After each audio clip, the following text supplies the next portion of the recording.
नमस्कार, cook with कप्पी मध्ये तुमचं स्वागत आहे. हे बघा, आज मी इथे गोळ्याची आमटी केली आहे. किती सुंदर झाली आहे बघा आमटी. आता ती आमटी कशी करायची ते मी तुम्हाला दाखवते. ही आमटी तुम्ही भाकरी बरोबर, चपाती बरोबर किंवा भातावर खाऊ शकता. आज मी इथे गोळ्याची आमटी करते. गोळ्याची आमटी करण्यासाठी गोळे करायचे, बेसनचे गोळे करायचे. त्याच्यासाठी मी 2 मीडियम आकाराचे कांदे बारीक चिरून घेतले. त्यानंतर 3 हिरव्या मिरच्या या अशा चिरून घ्यायच्या, अशा उभ्या चिरायच्या आणि अशा बारीक करून घ्यायच्या. मिरच्या चिरून झाल्या. आता त्यामध्ये मी बेसन घालते.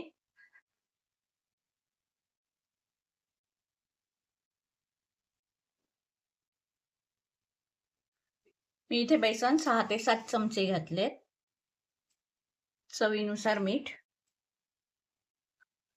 बेसन आहे म्हणून पाव चमचा हिंग, अर्धा चमचा हळद, 1 टीस्पून किचन किंग मसाला, बारीक चिरलेली कोथिंबीर. त्यामध्ये थोडं थोडं पाणी घालून कालवून घ्यायचंय. साधारण सुकं करायचंय आपल्याला, एकदम पातळ नाही करायचंय.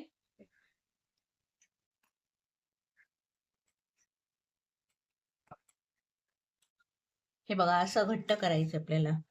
अजून 1 चमचा मी बेसन घालते त्यामध्ये. बेसन कमी लागतंय. 2 चमचे घालते बेसन. कालवताना कळतं, हाताला नुसता कांदा कांदा लागतोय, बेसन लागतच नाहीये.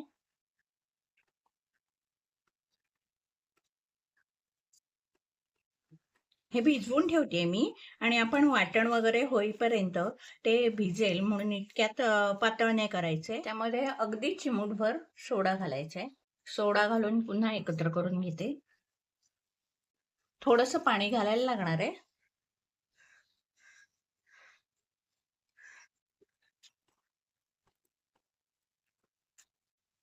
आणि हे पीठ करत असताना मी एका बाजूला कांदा खोबरं भाजायला ठेवलं होतं. ते झालंय कांदा खोबरं भाजून. आणि नंतर वाटणामध्ये हे असे गोळे करून सोडायचे. आता हे झाकून ठेवते मी बाजूला. कांदा आणि ओलं खोबरं हे भाजून घेतलेले आहे.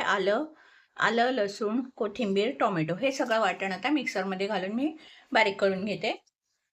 हे वाटण मी कसं करायचं माझ्या प्रत्येक रेसिपीमध्ये आहे.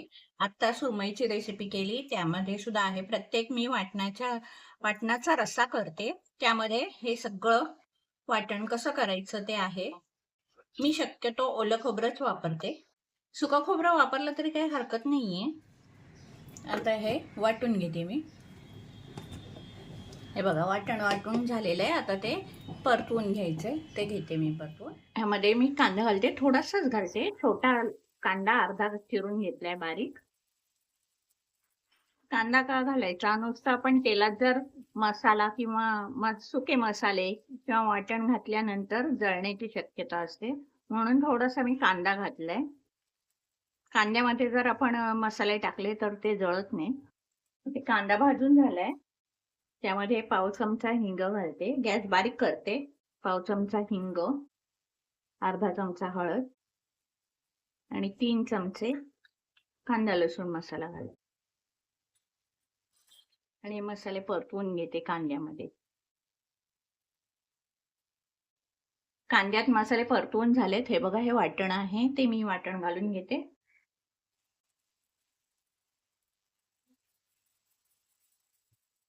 मी इथे मिक्सरच्या भांड्यातलं वाटण सगळं काढून घेतलेलं आहे. आणि आता काय करणार आहे, ह्याला तेल सुटेपर्यंत त्याच्यावर झाकण घालून ठेवते. नाहीतर त्याचे शिंतोडे आपल्या अंगावर उडण्याची शक्यता असते, चटके बसण्याची शक्यता असते.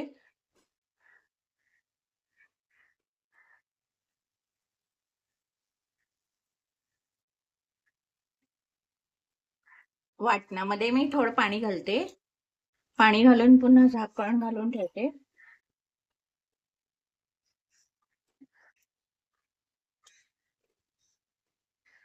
पाणी आटेपर्यंत आता ठेवून द्यायचंय. गॅस मीडियम करते मी. 5 मिनिटांनी झाकण उघडून बघूया.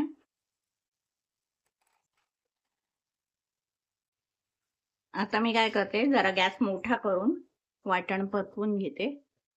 हे बघा, इथे वाटण मस्त परतून झालेले. आता त्यामध्ये मी पाणी घालून घेते. हे मिक्सरच्या भांड्यामध्ये पाणी घातलं होतं ते घेते घालून.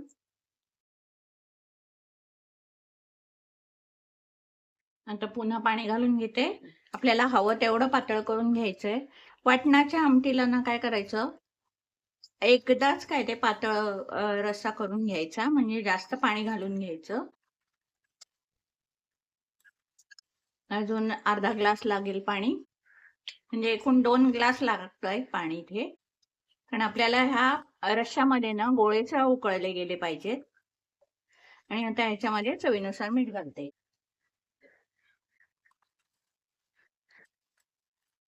ह्याच्यामध्ये मी आता काय करते, 1 चमचा किचन किंग मसाला घालते आणि 1 चमचा लाल मिरची पावडर घालते.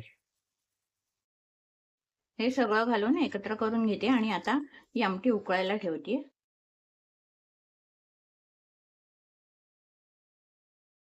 आमटीला इथे उकळ आली आहे. उकळ आल्यानंतर त्यामध्ये भजी आपण जशी सोडतो तसे गोळे सोडून घ्यायचे त्यामध्ये.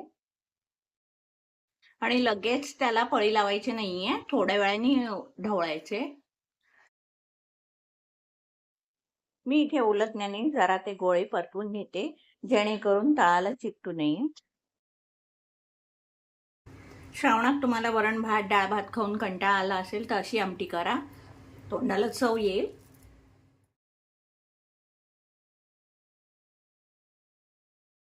आता थोडा वेळ आमटी उकळू दे.